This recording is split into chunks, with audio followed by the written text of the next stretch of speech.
I'm Billy S, welcome back to the channel. Today we're taking out our tissues and fighting through the tears, as I rank the most depressing boss fight from each Soulsborne game. For me, a depressing boss fight can take on multiple forms. Some fights are able to make you feel sad just from dialogue alone. Others are sad after the fact when you discover the lore behind the creature or person you just defeated. Sometimes you'll enter a battle unwilling to kill the boss placed ahead of you, but left with no choice except to fight. Whatever the case, these are the battles that left you, the player, feeling conflicted, sad, and depressed. And you know what? I'm gonna throw in an Armoured Core VI boss as well as a treat because I'm feeling generous today. Now, I'm choosing only to focus on boss fights to keep things simple, but if you want to hear about the most depressing non-boss encounters in Soulsborne, let me know down below. That's where you'll find your Solaires and your Henris and your Armored Warriors from Sekiro. So be sure to parry that subscribe button to stay up to date on all my Soulsborne videos, and let's dive right in. The most depressing boss fight from each Soulsborne game, plus Armoured Core VI. Let me know your picks down below. Starting off with Demon Souls, we have a very obvious choice in Maiden Estrella. Once a saint of the church, she was sent to the Valley of Defilement as part of a pilgrimage so that she might ease the suffering of those who lived there. But fate had a very different role for her, as when the colourless fog consumed Boletaria, it also overtook the valley, and Estrella, realising that she could use the power of demons to help the denizens of the swamp, willingly became an archdemon. In the process, she threw away her allegiance to the church, her allegiance to the god that she no longer believed in, for if God truly existed, why did he force all of these people to suffer so? It is the age-old religious question. But in accepting her power, she began to take on decisions that, for a lack of better term, weren't great. For example, the way she would heal her followers involved taking away their souls, leaving them as lobotomized husks, shadows of their former selves.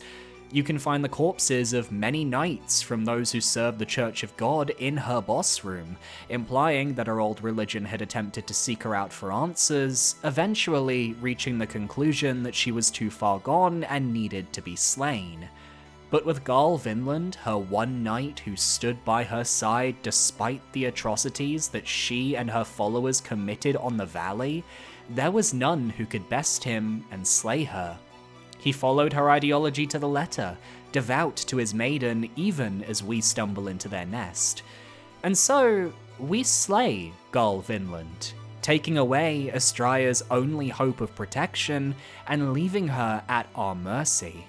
As you may know, killing Garl Vinland will cause Estrella to kill herself in retaliation, passing on her demon soul to you the player, which is rather striking in Demon Souls when no other boss offers you this courtesy.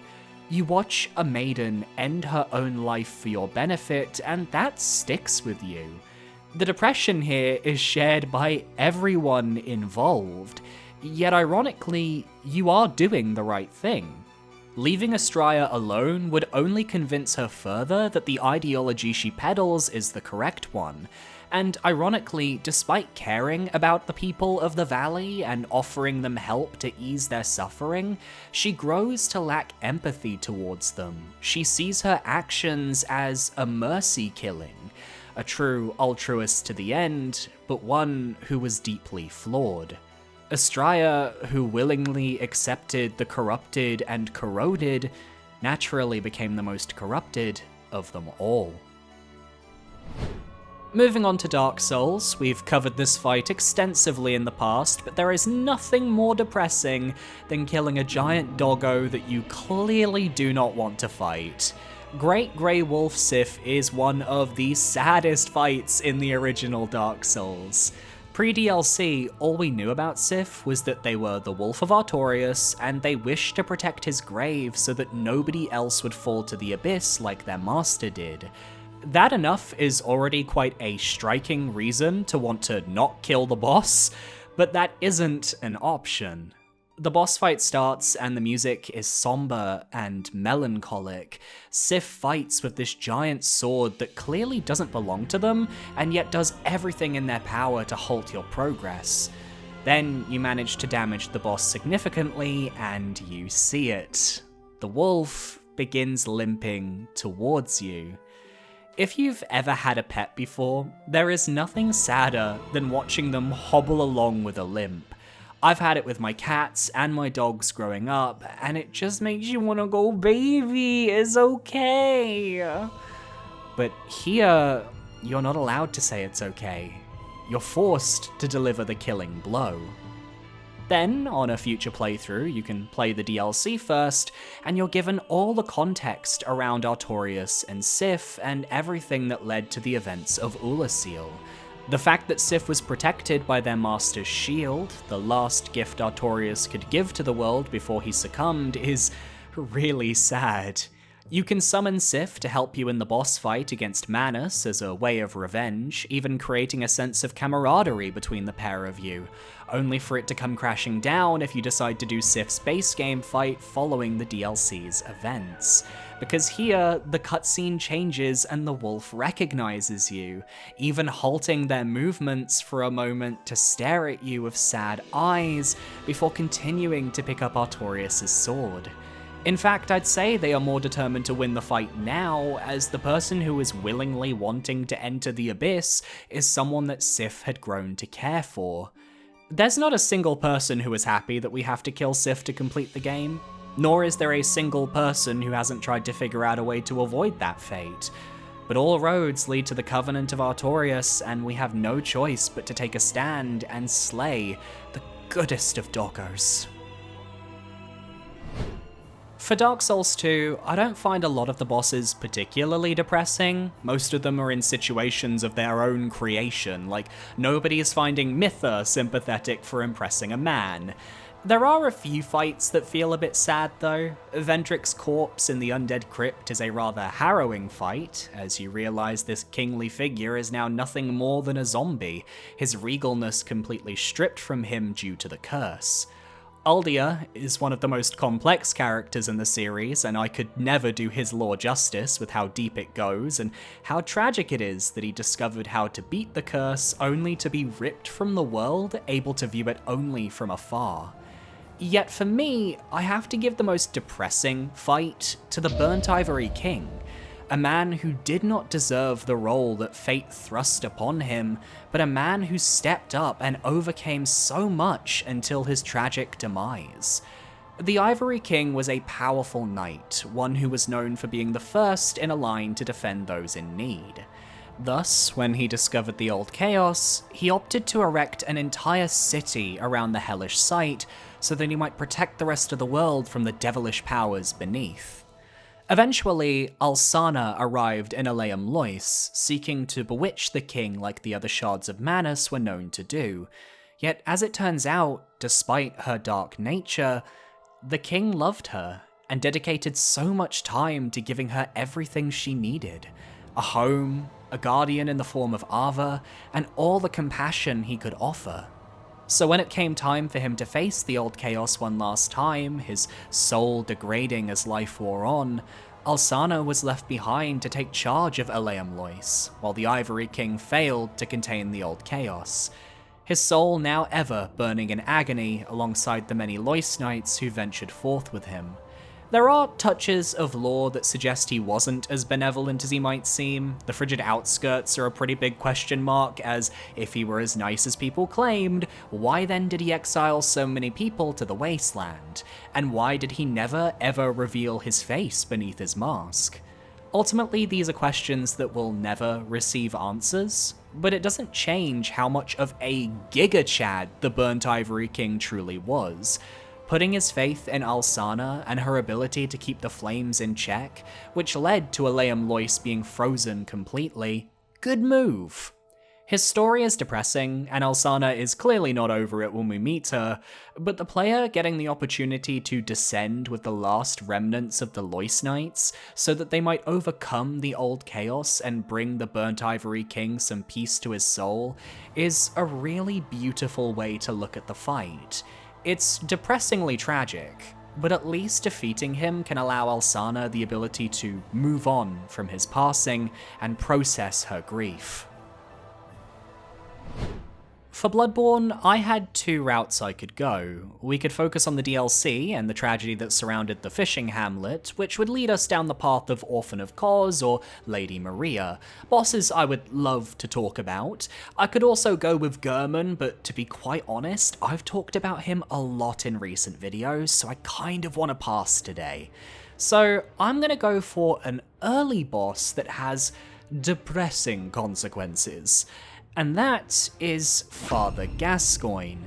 Because unlike a lot of fights and characters in these games, we get to follow the story of every member of Father Gascoigne's family, himself, his wife, and his two daughters. And there just isn't a happy ending in Yharnam. We first discover his youngest daughter, who mentions that her father has gone out on the night of the hunt, and her mother has followed to look for him. Their father often forgets his family, which they use a special music box to bring him back to his senses. So you're asked to find the child's mother, who wears a lard red brooch, and are given the music box in case you run into the father. When you find Gascoigne, the poor bloke is beyond help. He's giving into his aggressive instincts after so many long nights of the hunt. He obviously discovered the truth of the beast scourge, realizing that no matter what he was doing, they'd all become beasts sooner or later, and in his blood-drunk haze after such a long time as a hunter, he finally began to crack. He couldn't distinguish friend from foe, leading to him murdering his own wife as she left the music box behind that would have brought him back. Then we stroll up in the graveyard, and it's our job to finish him off, watching as he turns into a beast midway through the fight. And with the reveal that both the children's parents are now dead, you, the player, get to make a dark decision. You can choose to give her the brooch, telling her what happened, though it will cause her to stop talking to you, or you can withhold that information and tell her of either Erden Chapel or Yosefka's clinic. Sending her to Yosefka's will have her turn into an alien, while the other two options, being telling her of Erden Chapel or giving her the brooch and leaving her alone, will eventually see her get eaten by a man-eater boar in the sewers, as you find her bloody ribbon below. Then you meet with the older sister once the blood moon rises, whom you can give the ribbon to, which causes the eldest to lose her mind with an emotion akin to jealousy. The blood moon causes people to go mad, heightening their emotions, and in this case, the older sister clearly believed that her younger sister had all the attention, and that her ribbon might change that. It matters not, for we soon find her dead, fallen from a ladder by a nearby enemy. Father Gascoigne is already a tragic fight, as it shows the potential future that you as a hunter might be facing. But when you realize that his own actions caused the death of his entire family, despite him going out every night on the hunt to save his family, that's depression right there. Stepping into Dark Souls 3, I'm quite familiar with the bosses, as recently I finished my Dark Souls 3 Soul Level 1 recordings, with the playthrough going up every week for my channel members. Just figured I'd plug that. It's $4.99 a month, you get early access to future videos, and a shout out in the description and at the end of every video as well, plus that Dark Souls 3 Soul Level 1 recording I just mentioned. It's a good deal. Honestly, most of the boss fights in Dark Souls 3 are pretty chill on the depression scale. The old Demon King was definitely an option for this list, because being one of the last demons of your kind, left to rot beneath the catacombs of Karthus, is a pretty miserable existence. What about the Nameless King, a man forced into solitude by the actions of Gwyn, with only his Drake for company, whom you then defeat and force him to deal the finishing blow? But taking everything into account, Slave Knight Gale is a sad, sad situation. We first meet him in the Cathedral of the Deep, where he urges us to head to Ariandel so that we can fulfill a prophecy and burn away this cold and rotting land. This will allow the painter to create a new world. After defeating Blackflame Freed and restoring the smothered flame to the painted world, we discover that the painter cannot begin her work, for she needs the pigment for her masterpiece. The Dark Soul itself, damn bitch! The very same found by the furtive pygmy long forgotten, and Gale is now on a mission to obtain it. The Pygmy Lords reside in the Ringed City at the end of the world, and as you take the plunge through the Dreg Heap, you'll find messages left by Gale urging you onwards. He's provided glyphs so that your falls are safe, and he can even be summoned for the Demon Prince boss fight. Eventually, though, he manages to find the Pygmy Lords within the Ringed City and discovers a horrible truth. Their blood has dried up. The Dark Soul is impossible to paint with. So he takes a drastic action by slaughtering the pygmies and consuming their blood himself, taking inside the Dark Soul. This is a crazy move, and reveals the 5D chess of Gale's manipulation. He knew from the very beginning that he was no champion. He couldn't return to the painter with the blood of the Dark Soul, but he could cultivate it, ensuring that an Ashen One would, with his guidance, eventually make it through the Ringed City to break the spells surrounding Filianore and reach the end of everything, where they would then do battle to finally recreate that pigment that the painter needs.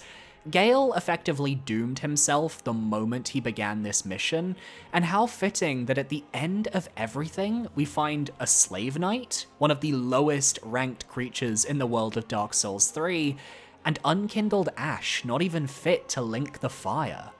Returning to the painter with the blood, my heart aches when she wonders when Uncle Gale will return. For though she'll paint a better world, the one person she wanted so desperately to see it will never have that chance because of his sacrifice, and knowing all of this, it makes every refight that little bit sadder, because you don't want to kill Gale, but he's made it so you have no other choice. At least you get to deal with a sick-ass fight though. Moving on to Sekiro, I didn't struggle with this choice. Most of the bosses you face are pretty straightforward in terms of their allegiance with forces that are against you, or are just creepy monsters that need to be killed. So when looking at the fight that depresses me the most, I decided to look at Wolf's character and think, okay, which of these fights would he not want to do? And I came to the conclusion of Emma the Gentle Blade. Now keep in mind that this is a boss fight that occurs if you choose the game's bad ending, that of Shura. Here, Wolf is overcome with the bloodlust of the shinobi and decides to burn everything by killing Emma, Ishin, and his adoptive father, Owl. The character in this path wants this, but the player, let's be real, we don't. We have no reason to want to do the Shura ending beyond seeing what happens if you pick the option. So anytime I'm forced to face Emma and Ishin beyond, I feel a sense of sadness, a sense of guilt. I genuinely feel like I'm betraying them as the player. Emma has been your support system throughout the game, caring deeply for your life. She gives you the healing gourd when you first resurrect, she helps you to treat dragon rot the first time, and once you reach the Ashina castle, she provides Kuro with guidance and keeps him safe as you continue to explore. All of this on top of caring for the ailing Ishin and ultimately worrying about your own safety in the latter half of the game. You need to talk with her and eavesdrop on her in order to eventually unlock the second Hirata estate visit, which also leads you to the ending where Wolf must sacrifice his own life for Kuro. Cause let's be real, nobody's getting the return ending. That shit's more obtuse than an angle higher than 90 degrees and lower than 180 degrees. Don't say this channel isn't educational, I can break out the maths every once in a while. So having to fight Emma just feels so wrong, on so many levels. With this beautiful music track in the background that really bears her soul to the player, you think, can I just go back to how things were? But you press on. You get better at fighting her, and eventually, you go in for the kill. A brutal stab that just doesn't reflect the Wolf we've come to know. Instead, this monster that is going on a rampage killing the people we've come to love. And then Ishin comes out, having also become a father figure to Wolf on his journey, giving us that disappointed parent energy. It is too much, man. Easily the most depressing fight in Sekiro, no contest. Last up for the main Soulsborne games, we have Elden Ring, and there are so many candidates that could make this list, so many bosses that have a tragic twinge to their backstories that make me feel sad when I fight them. And yet of the core main bosses in the game, there's none that I feel worse for than Malekith the Black Blade. This, at least for me, is a fight I never want to do in my playthroughs because I genuinely feel for Malekith and everything he's been through. It all started with Marika, as it always fucking does, who took away the Rune of Death from the Elden Ring and sealed it away within Malekith's Black Blade. This created a world with no true death, and as you can imagine, that's not a healthy state for a world to be in.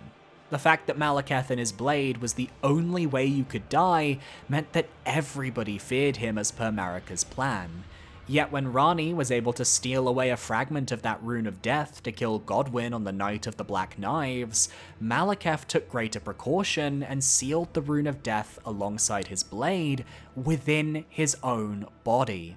He likely saw that one of Marika's children was killed, and the guilt ate away at him. After all, he's Marika's shadow-bound beast, and this was what she wanted. His own comfort and security was always put on the back burner for his half-sister, and already I want to give him a hug. He was manipulated into a role that he didn't need to adhere to. But this is Elden Ring, and life isn't fair. When Godwyn's corpse began causing issues in the lands between, namely the Deathroot epidemic, Malekith chose to cleanse the land by consuming the Deathroot himself. I can only assume that as it sprouts from the Rune of Death coming off of Godwyn's corpse, Malekith felt that consuming the Deathroot would return it to his Rune of Death within his body, which is how we meet Malekith as the beast clergyman Gurranq. We take over from D and help feed him Deathroot, even subduing him during one of his rages. We track down every location in the lands between, and yet that hunger inside of him continued to rage on. Deathroot was now a desire of his, but he leaves the lands between, returning to Farum Azula once his work is done. Only for us to rock up a short while later as we need the Rune of Death restored in order to enter the Erd Tree and rebuild the Elden Ring. I always think about that first line when you step into the arena having beaten his side quest. He sounds so betrayed, so hurt that you would show up here needing to claim his rune. I don't want to do it. I love Malekith, he's awesome, and he's got a really bad rap because of Marika's trademark bullshit, but he has to die. We force him to reveal his true form and eventually overcome the beast, slaying him and putting him out of his misery. And yet his final words if you complete his questline are, "Forgive me, Marika. The Golden Order cannot be restored."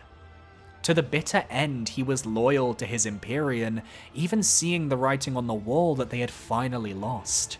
He never truly had agency in how to live his life. In fact, were Marika to go against the Two Fingers, he would have gone insane long before the events of the game, as we saw with Blythe and Ranni. So he was truly tied to his goddess, and that just depresses me beyond belief. Finally, let's jump into Armoured Core VI. It's been a year since I got to talk about this game, and we're going major spoilers. So if you haven't played Armoured Core VI and you're still intending to give it a go, you can skip ahead to the outro by using the timestamps in the description. Now then, when you reach the endgame of Armoured Core VI, you are forced to choose between two sides on your first playthrough. You can go with Syndicala, who represents the faction your handler Walter has been working for, or you can go with Air, the Rubiconian who became connected to you during the choral explosion at the end of Chapter 1. It's also worth noting, by the way, that if you want more information about Armoured Core VI, I have a full boss ranking of all 50 plus bosses in the game, as well as 2 videos talking about my favorite and least favorite missions in the game, so go check those out if you're interested. Now, both of these characters I mentioned have been vital towards getting you through the game, so no matter your choice, you're gonna be depressed. And it's the choice I'm again having to make for this video. Which final boss made me sadder? Air or Walter? Ultimately, I chose Air. She is the final boss of the Fires of Raven path, which results in you destroying all the coral across Rubicon and creating a system-wide explosion that effectively shuts down any attempts to further abuse the Rubicon system. All at the cost of the lives of every single Rubiconian, which naturally, Air, as a Rubiconian, does not like. So that bond you've built with her across the entire game, crossing the oceans and defeating a giant ice worm, overcoming all the obstacles to reach the vascular plant, it all means nothing. You choose to ram the Xylem ship into the plant, but Air has activated the planet's closure satellite, and until it's shut down, you can't complete your mission. So you fly there, and Air meets you in a mech of her own, ready to take you down. She believed in the potential that came from humanity merging with the coral, an ending you can actually go for on a New Game++ playthrough. But if you're like me, you're thinking that all of this is pretty sketch. After all, her plan would force humanity to accept these other beings into themselves, and no way everyone wants that. So you battle desperately against your opponent, who is one of the hardest fights in the game, as well as my personal favourite.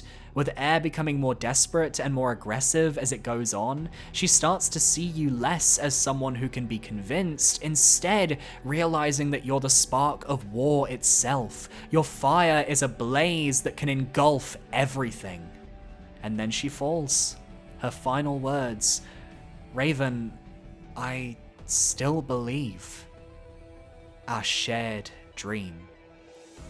Even in the end, she wanted to believe in you. She truly felt that connection, and we crushed it. It definitely doesn't make me feel good. But that's what I love about Armoured Core VI. None of the endings or the routes you take to get there are paved with good intentions, and no matter what you do, you'll never find a pure white or pure black route. Someone you like will always have to suffer for your actions, and that's, well, it's fantastic storytelling, but it's an absolutely depressing reality. And that's my list. Do you want to stop me from becoming a beast and accidentally killing my entire family? Then be sure to parry that subscribe button so you can stay up to date on all of my future videos. We're going to be doing a new community ranking series coming later this year, and you can participate right now. We're going to be ranking the areas of the Soulsborne games based on their difficulty. I've never talked about them based on difficulty before, so I'm curious to see how it's going to go. If you want to participate, there is a Google form down below for Dark Souls, which will be the first one we attempt. So head on over, it's going to be a lot of fun. I want to give a shout out to my YouTube channel members for supporting me for another month. You guys are amazing. Thank you so much. You get a shout out in the description at the end of videos. You get early access to certain videos, and you get the Dark Souls 3 Soul Level 1 series, which is so much fun. If you want to follow me on social media, consider checking out my Blue Sky account. It's just a lovely place to go. And I'll see you guys next time for another video. Adios.